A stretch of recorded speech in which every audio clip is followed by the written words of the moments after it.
You crave more Project Zomboid. Your family complains about the stink, but joke's on them. Your cooking skill is finally high enough to add rotten meat to your meals without any consequences. It's time for a new challenge. There are many maps where you too can get bitten in the groin by a zombie stripper, either solo or with friends, in vast cities or deep swamps. These maps guarantee countless hours of BDSM action. My safe word is subscribe. Blackwood is a mess. It's hot garbage mixed with bad guano in a septic tank that has been overflowing since the Chernobyl disaster. I absolutely love it. Why would you want to visit it? Because you too are a connoisseur of chaos, and while your butt grows fatter by the hour, so does your heart. It grows fat with love for utter madness that can be Project Zomboid, and Blackwood is peak madness because this is how you died. Not by zombies, but by cardiac arrest. Blackwood is a pretty small city across the road from Rosewood. It's overflowing with garbage left by unlucky survivors. The whole town is a maze of fences, concrete blocks, and old refrigerators. Everything is barricaded, yet nothing holds back the zombies who made this place their new home. You better bring a sledgehammer if you don't want to get cornered and stuck behind your grandma's garbage dump. The loot here is great, but you won't survive to see it. I love it. It's the single most unique map mod in whole of Project Zomboid, and when you get stuck in an internet cafe, you will love it too.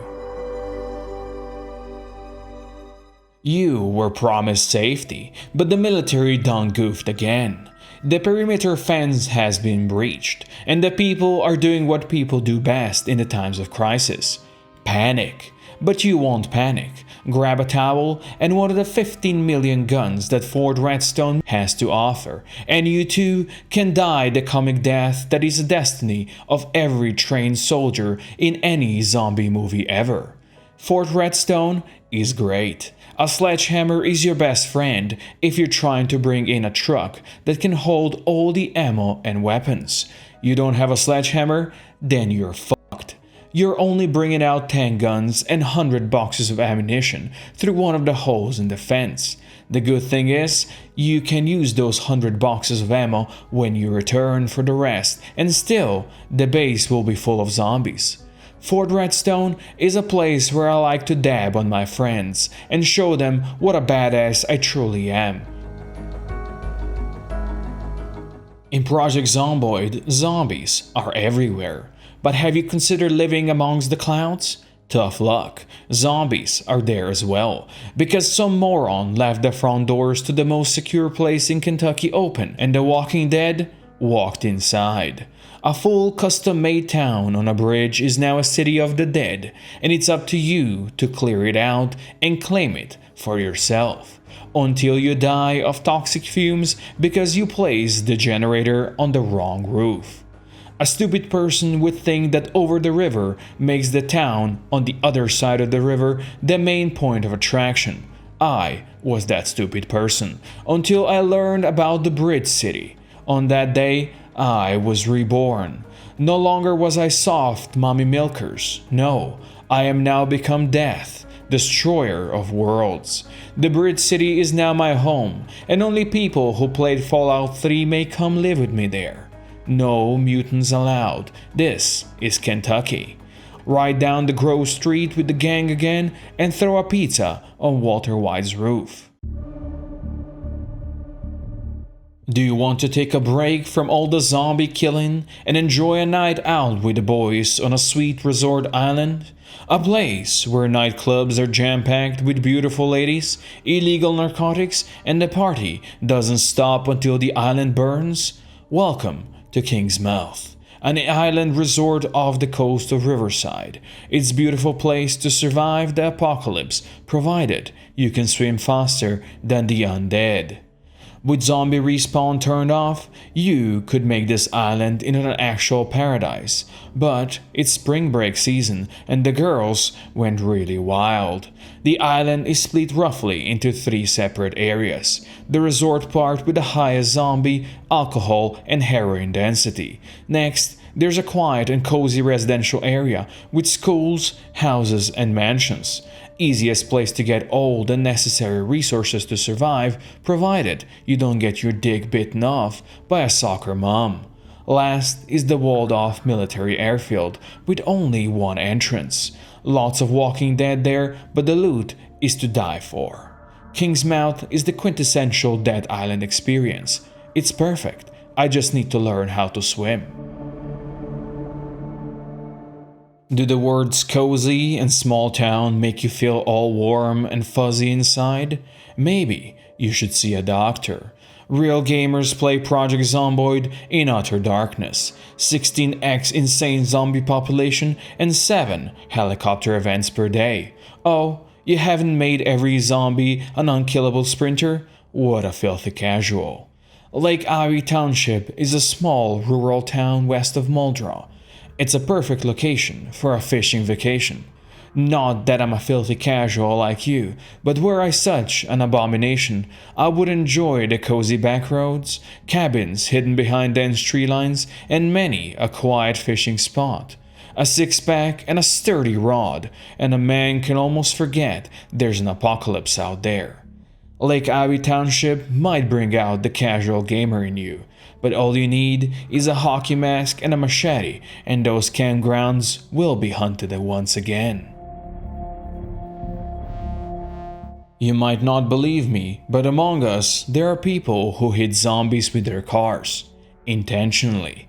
But every human being with half a brain cell tries to avoid ruining their car by mowing down hordes of the undead, because contrary to popular belief, blood is not a good substitute for gasoline. I know the price of gas is sky high right now, but you know what else was sky high? People who used to live in Grapeseed. Grapeseed combines the best of the two worlds. Rooftop cannabis plantations and it being situated along a previously empty highway. So when you're speeding down the road with your brand new sports car, blasting Sweet Home Alabama, you are going to be violently stopped by the hordes that made Grapeseed their new home. Goodbye your new car. Goodbye Sweet Home Alabama. This is Kentucky, motherfucker, and if you think abusing alcohol and women is something new, we've been doing it successfully for hundreds of years. Grapeseed, small but dripping with uniqueness. There's only one word that properly describes Bedford Falls: insane asylum. No, I don't know how to count. You better be wearing brown pants because you'll be filling them with more shit that even the loathsome dunk eater can process. Those long white corridors still haunt me in my dreams years after I first visited the place with my good friend Gold King. There must be a reason he doesn't want to play with me anymore. Bedford Falls is a dense urban center east of Muldrow, and while it best serves the insane, even the 2% of Project Zomboid player base that does not have some sort of mental illness can find a lot of good loot in a big military base north of the city. Better bring a welding mask if you're coming from the direction of Muldrow, because even after 100 years of car industry, people still haven't learned how to drive on a straight road. I know, it's hard. 10 out of 10 would go back to Asylum again, but this time around, I'm staying there with my imaginary friend Steve, and we are eating all the pancakes. If you thought hitting zombies on a highway is fun, you are in for a total treat. Not only that, the highway is now blocked for Pit Stop Car Festival, and you can bet the spectators are turning up in numbers this year. The tickets are free, as long as your brains don't work anymore. Unrelated, most of my YouTube comment section will be there. The road is full of car wrecks, but hey, this is America in the early 90s. Maybe everyone grew up in a Yugo. Thank you, Yugoslavia, you're a gift that keeps on giving. Pit Stop is full of custom-made shops named after famous Project Zomboid creators. No, I'm not salty. I don't have one named after me. Why do you ask? Oh, this little fire? I'm just burning down the whole town because I'm feeling slightly chilly. Please consult my lawyer with any further questions. Pit Stop, a land where soul flows freely in the back of a broken down Yugo your mom used to drive. It is huge. Yes, that's what she said mere moments before she couldn't speak anymore. Because I've played so much Project Zomboid recently, everyone is a threat. And how do we deal with threat in Project Zomboid? We burn it to the ground. Citizens of Erie County did exactly that. They loved playing with fire, yet still, they failed. You can't blame them. They were corn farmers. And what's a corn farmer's favorite pastime? You guessed it. Butt fucking corpses with corn. Erie County is a gigantic addition to the south of the main map. A perfect place if you try to survive in the wild. It features forests, swamps, and of course, vast fields of corn. Just beware them farmers if you try to forage in their fields. For some reason, they didn't like me doing it, so I burn it all. Which is the same thing the military tried to do in many areas of the map. But as is tradition, the military fucked up, and everyone turned into zombies. Erie County is spooky, sinister, uncanny, mysterious, spine-chilling, hair-raising, terrifying experience. I absolutely love it. Do you enjoy being hunted by a million undead? Do you love crashing into car wrecks hidden behind tall buildings? How about surviving in an urban jungle designed to eat you alive? Raven Creek. If you thought the perfect map mod does not exist, well, you were wrong. Raven Creek is a huge city rivaling Louisville in a size and population density. There's only one way into the city, through a heavily defended military checkpoint, and one way out, in a body bag. It's huge, filled with failed survival camps, barricades, and many car wrecks, designed to get you stuck repeatedly until you die. There is enough loot on the map to survive for a decade, provided you can dispose of many thousand zombies, which is what I did in my recent series. I'm not saying you should watch it, but oh, what's this? If you don't watch it now, I will tell your crush you have a small penis. Raven Creek. It's too big to explore it in a lifetime, and I absolutely recommend it. There's fucked on more map mods in the workshop, and you should definitely go check them out. Go to Korea into Daegu Metropolitan City. Visit the Soviets in the zone from the Stalker, or add any of the million map extensions like West Point Expansion, Chestown Research Facility, Frankfurt, Fort Benning, Slocum Lake, and many more. Now go watch my other videos, and thank you for staying till the end. You are the best.